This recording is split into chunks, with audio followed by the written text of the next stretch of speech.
Eastern Fringes of the Ultramar segmentum, a battered and broken fleet limped its way back into Imperial Space. On the long-range auspex, the fleet itself seemed immense. Multiple Adeptus Astartes warships supported by numerous Imperial Navy vessels of various classes, escorting dozens of civilian ships. It was only once you got into visual range an observer could see the truth behind the fleet. Not a single vessel was unmarked by battle. Entire decks of vessels open to the void, acid burns and talon marks scouring the hulls of every vessel in this ragtag fleet. At the vanguard of this fleet sailed an immense vessel of armour and firepower, dwarfing even the largest Adeptus Astartes ship it escorted. A vast mobile star fortress, gilded golden letters marking the vessel's name upon its hull as the Mater Lycanum, the flagship of the Lamenters chapter. On one of the upper observatories of the Mater Lycanum, Chaplain Victorus of the Lamenters watched as the chapter's sole remaining battle barge, the Sister of Storms, towed a civilian bulk hauler in its wake. Such losses the chapter fleet had suffered throughout the years.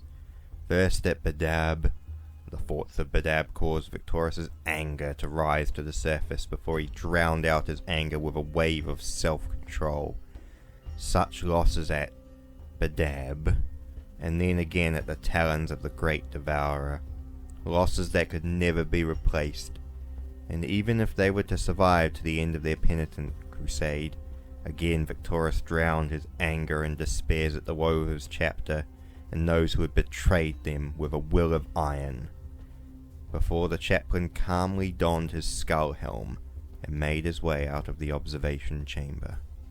As he had done every day since they escaped the talons of the Tyranids, Victorious had made his way through the ship's corridors to the refugee camps and the vessel's cargo holds.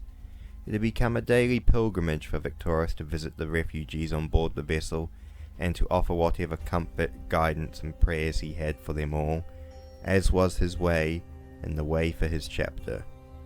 As he was making his way down the vessel's spinal way, a vox chimed in his ear from Sergeant Fallon on the bridge. "My Lord Chaplain, we have made our way back into Imperial Space and we are heading towards Mechanicum Outpost Zeta 24675 as ordered, Lord Chaplain." "Good work, Sergeant. Have you transmitted the repair requests and the data ciphers?" "Yes, Lord Chaplain. The Mechanicum has informed us that there is no dry dock at this outpost. However, they have a pledge to do as much as they can to repair our vessels." Surprising the Mechanicum would be so accommodating, thought Victorious before voxing back to Fallon. "Good work, Sergeant. Keep me posted of any further developments." Fallon paused for a few moments before speaking again. "Lord Chaplain, now that we are back in Imperial Space, we have also received numerous astropathic hails from the Blood Angels chapter, summoning the chapter to Baal. Should I inform the chapter master of these developments?" Victorious responded, "No. I shall speak with the chapter master myself after I have attended to the refugees in the hold, before cutting off the vox from any further questions and continuing his journey towards the refugee hold aboard the ship." It took another further 4 days before the ragtag fleet had made it back into orbit over the Mechanicum outpost. There were a handful of docking stations aboard the floating outpost, and it had taken the chapter some convincing to make the Mechanicum focus on repairing the civilian vessels before attending to the ships of the Astartes. After a few weeks, one by one the civilian vessels were repaired and sent away, deeper into Imperial Space to nearby Ultramar to be attended to by the Imperial authorities. A handful of refugees refused to leave the company of their yellow armoured saviours, so had been accommodated amongst the fleet as best they could. 2 months passed and the chapter slowly began to be repaired and refocused. 300 battle brothers had set out on their penitent crusade, and now just under 100 remained. Despite the low numbers in the chapter, new squads were formed, drills and training resumed. Victorious found himself watching and participating in his brother's training. The chaplain remarked to himself that every warrior left alive in the chapter was a company veteran. Even brother Tusio, the youngest of the chapter, having only been made a full battle brother 2 years before the outbreak of Vidab. He was now a veteran more than able to match any of the veterans of Baal or Macragge. While the chapter reformed itself, the Mechanicum prayed and fussed over every detail of the chapter's vessels and war gear, as they chanted their prayers to the Omnissiah, much to the annoyance of the many warriors of the chapter. The chapter had been repairing and refitting for just on 3 months now. Some of the chapter had wanted to head to Baal as soon as possible, but the fleet was not ready for a lengthy trip through the warp, so the chapter repaired, debated, and waited. But on the 24th day of the 3rd month by the old Terran calendar, things changed forever for the Lamenters. Victorious was beginning his daily pilgrimage to the refugee holes when the Vox chimed in his ear. "Lord Chaplain," Vox Felon. "Lord Chaplain, there is something on the bridge that requires your immediate attention." "What is it, Sergeant Felon?" "Chaplain, an Imperial battleship is translated in system and is heading straight towards the fleet. They are not responding to any of our hails. Ship name and identity, Retribution class battleship Glory of Terror, and their ID markers read it as belonging to the Adeptus Custodes." Victorious halted in his tracks and paused before responding. "Call for Chief Apothecary Atris and Forge Master Celis to meet me on the bridge immediately. I'm on my way now." Victorious deactivated the Vox before turning to the bridge. The bridge of the Materlai Cannon was a hive of activity when Chaplain Victorious arrived and stood beside his brothers. The assembled Lamenters officers began their conversation even as the bridge crew of chapter serfs and naval officers debated the implications of this unresponsive Imperial vessel making its way towards them, while in the background Mechanicum tech priests continue repairing core systems and chanting prayers to the machine god. "This must be a mistake. The Custodes have never left Terra, and if they did, it would only be for the most dire situation," started Celis. "No, they wouldn't," said Apothecary Atreus, "unless they're here to—" Sergeant Felon cut him off. "No, Chief Apothecary. If they were here to destroy us for some perceived lap of our penitence, they would not be sending one ship. The Materlai Cannon alone would be enough to destroy this battleship. This seems like something else." As the rest of his brothers were discussing what was happening, Victorious was blink-clicking through the information to the chapter master in his private sanctum. Victorious's Vox chimed with a private Vox hail from the chapter master. "Speak with them, but proceed with caution, brother. This is not what it seems," spoke Malachim Forrest quickly before cutting off the signal. Victorious was surprised, as these were the first words spoken by the chapter master to anyone in months. Focusing back on the situation at hand, Victorious spoke to his brothers. "Sergeant Felon, transfer main Vox to my helm Vox and open a channel." A click inside his helm signified to Victorious that the ship Vox was transferred to his helm systems. Victorious paused, took a deep breath, and then spoke on the Vox. "Adeptus Custodes battleship Glory of Terror. This is Chaplain Victorious, Master of Sanctity of the Lamenters chapter, addressing the commanding officer of your vessel." A pause emanated across the Vox for long, agonizing moments, and in a gruff but dignified voice spoke in reply. "This is Shield Captain Metros of the Emperor's Adeptus Custodes. I shall only speak with your chapter master, Chaplain." Victorious was annoyed. He had encountered this arrogant attitude amongst members of the Inquisition before, but had expected more from the Emperor's Custodes. Still, he kept calm and replied, "Shield Captain Metros, we have no chapter master. Our previous chapter master was slain during the War of Badab." Metros spoke again. "It is custom for all chapters of the Adeptus Astartes to be led by a chapter master as laid down in the Codex Astartes. Your lack of a chapter master is a clear violation of that edict. I demand to speak to the highest ranked officer of your chapter." Victorious ignored the Custodes' comment and the angry looks of his brothers on the bridge, and then spoke again.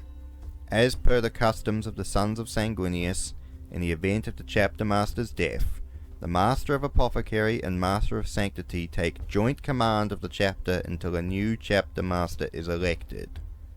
Metros scoffed but continued. Very well then, chaplain. I shall address my orders to you and your chief apothecary in person. I hereby order all of your vessels to drop void shields and your flagship to prepare for my and my brother's inspection of your vessel and your fleet, to relay new orders from Terra. Metros cut off the vox before Victorious could speak any further. Victorious paused before looking around to his brothers. Well then, it seems we are about to have guests. Bellon spoke again.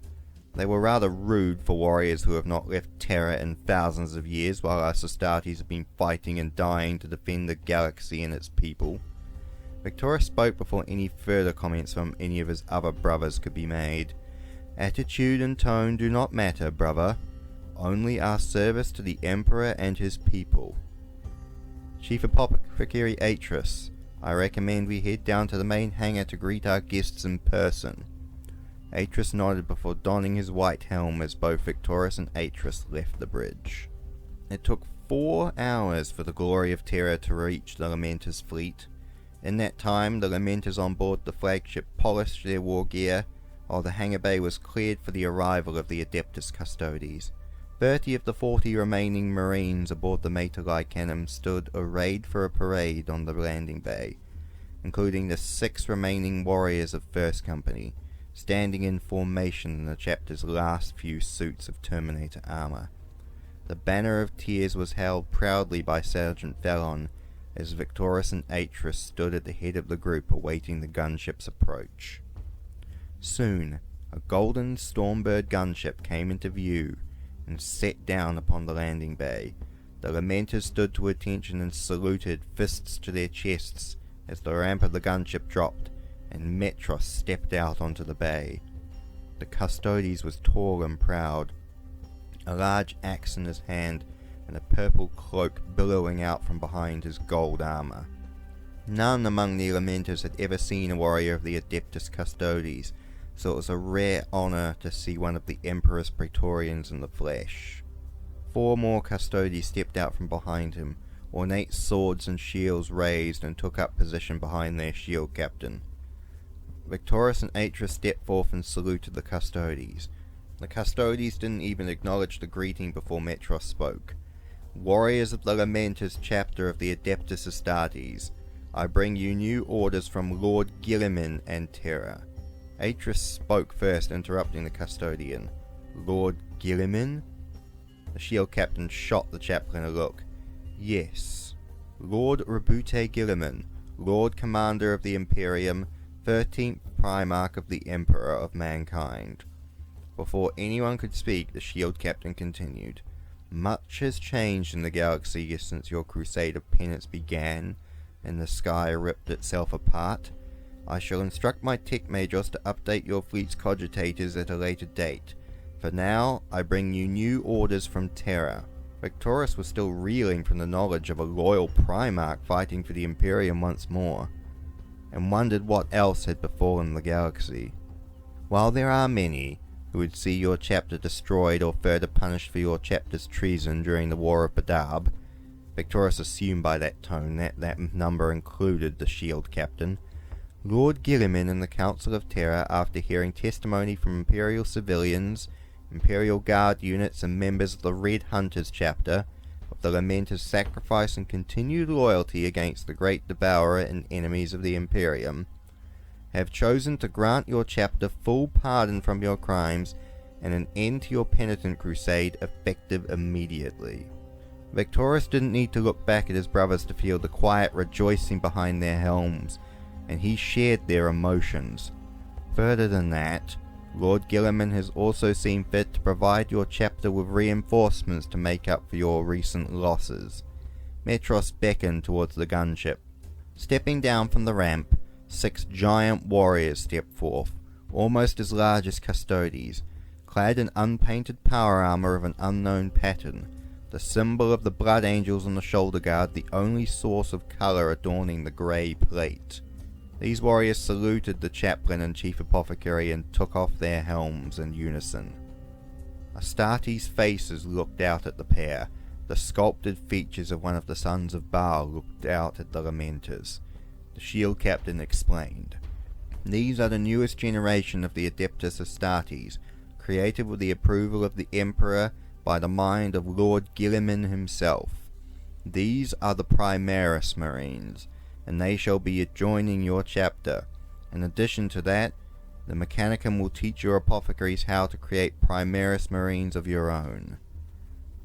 Primaris Marine at the head of the 6 warriors stepped forth. I am Captain Uranius, of the unnumbered sons of Sanguinius.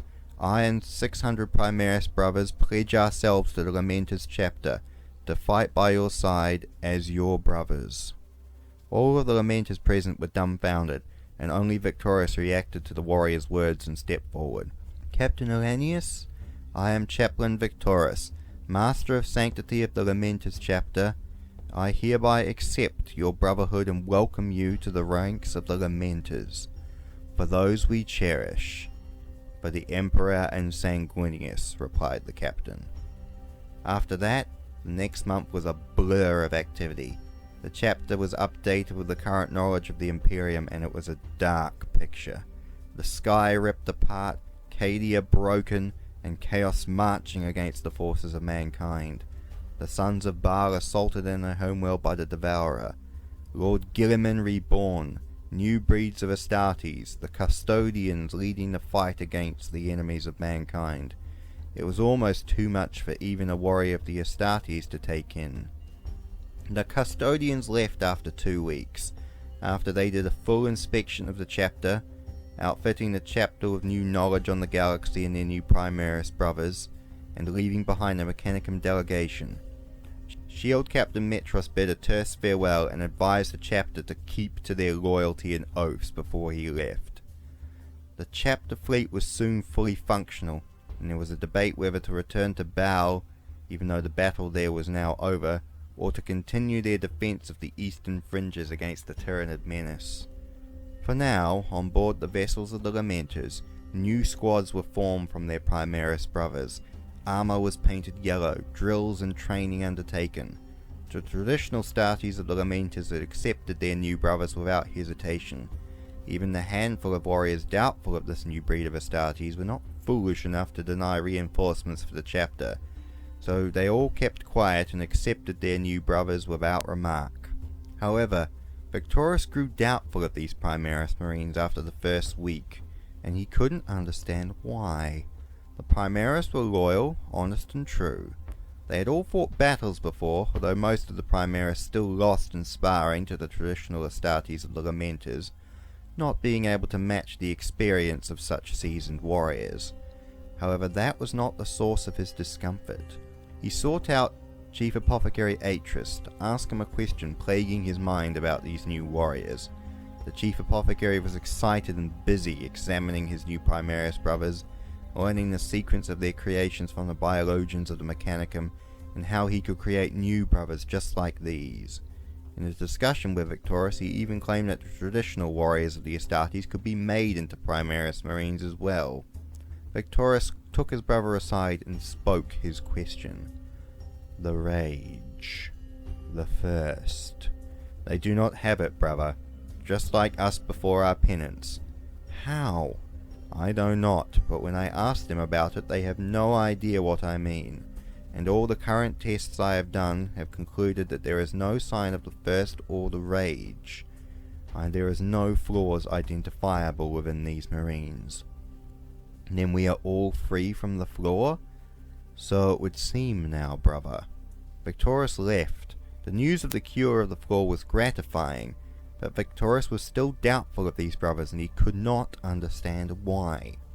It was 3 weeks later, as Victorious was leading a sermon for 50 of his new Primaris brothers, that he finally figured out what it was that caused him such unease. It was as he was concluding the morning prayers, and he spoke the chapter's mantra, "For those we cherish," we spoke. And the replies from the Primaris Marines were not the chapter mantra, but their own oaths. For the Emperor and Sanguinius, some spoke. For Terra and Mars, spoke others. These words made Victorious rise and speak up to his new brothers. "Remove your helms." The Primaris Marines were confused by the chaplain's word, but obeyed. Captain Elanius had an unsure expression on his face once he had removed his helmet. Victoris continued, "Brothers, leave your weapons and your helms and follow me." The Primaris obeyed, but uncertain glances were exchanged between each other as they walked. Victoris led the warriors through the decks of the Mater Lycanum. After a few decks, Elanius stepped forth to address the chaplain. "Lord Chaplain, where are we going? Have we displeased you in some way?" No, you have not, Captain, but it is clear to me that for all your training, you Primaris Marines have never been taught the most important lesson of duty and service, the most important lesson of our chapter." Victoris beckoned the chaplain for quiet when Elanius sought to question further. "I shall explain when we arrive." After a few more minutes, the chaplain led the demi-company to a large set of blast doors. Opening them and stepping inside, the Primaris Marines beheld a makeshift camp in amongst a large cargo bay. 100 mortals turned in fear and awe at the sight of these armoured giants, and Victoris beckoned forth the mortals and the Primaris Marines to him. Many mortals still held back, but a handful of mortals stepped forth to stand beside the chaplain, having grown accustomed to the chaplain's regular visits to them. Victoris laid a giant hand on a young woman's shoulder, who reacted slightly nervously before the chaplain spoke to address his Primaris brothers. "This is Alicia Madre. She was an archivist assistant on Belial 5. When the Devourer came for her home, she stood strong and managed to escape to a passing rhino of our chapter, where Brother Rusium was able to rescue her and 11 more civilians from her headblock and take them back to safety." The woman smiled a nervous smile as Victoris stood and placed his hand on the shoulder of the next man in line. "This is Overseer McNeil of Agri World 3710. When his world was attacked, he joined the PDF and fought for his home, before he was evacuated by our brothers against the jaws of the Great Devourer." On he went. Victoris addressed every civilian in the cargo hold, telling their story and how they became to be in the company of the chapter. Once he addressed the final refugee, Victoris addressed his brothers. "You have been taught to fight for the Emperor, the Imperium, and for the memory of our Primarch, but none of you have ever been taught what they fought for. You think they fought for the Imperium, to expand and protect the borders of our realm? This is wrong. They fought for them, for the people of the Imperium, from the poorest child to the most noble High Lord, the civilians of mankind, the people without whom we are nothing, and the people whom deserve nothing less than our protection and dedication. To them and the hopes, dreams, and potential of mankind they represent. For those we cherish, we die in glory is the war cry of our chapter, and these people, and every man, woman, and child, are who we cherish, and for whom, when we die, it shall be an eternal glory. That is what it means to be a Lamenter, above being an Adeptus Astartes or a son of Sanguinius. That is what it means to be a warrior of the Lamenters chapter. For those we cherish, we die in glory, his new brothers roared.